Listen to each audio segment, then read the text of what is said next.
কৃষি দপ্তরের মন্ত্রী রতনলাল নাথের উপস্থিতিতে বুধবার অনুষ্ঠিত হয় রাজ্যভিত্তিক পর্যালোচনা বৈঠক। রাজধানীর এডিনগর SARS কমপ্লেক্সে অনুষ্ঠিত হয় এই বৈঠকে মন্ত্রী রতনলাল নাথ ছাড়া উপস্থিত ছিলেন কৃষি দপ্তরের অধিকর্তা শরদিন্দু দাস, হর্টিকালচার দপ্তরের অধিকর্তা PB জামাতিয়া সহ অন্যান্যরা। বৈঠকে আলোচনা করতে গিয়ে মন্ত্রী রতনলাল নাথ জানান, 15 জুন থেকে কৃষকদের কাছ থেকে সরকারিভাবে ধান ক্রয় প্রক্রিয়া শুরু হবে। এখনো পর্যন্ত কৃষকদের কাছ থেকে 1,92,000 মেট্রিক টন ধান ক্রয় করা হয়েছে। এতে রাজ্য সরকারের কোষাগার থেকে অর্থ ব্যয় হয়েছে 371 কোটি 79 লক্ষ টাকা।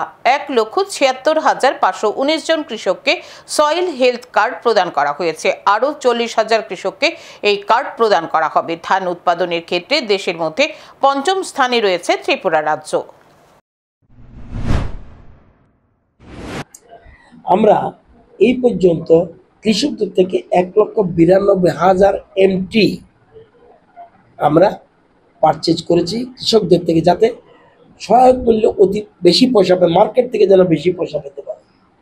এবং এতে আমাদের রাজ্যের কোষাগার থেকে টাকা গেছে 371 কোটি 79 লক্ষ।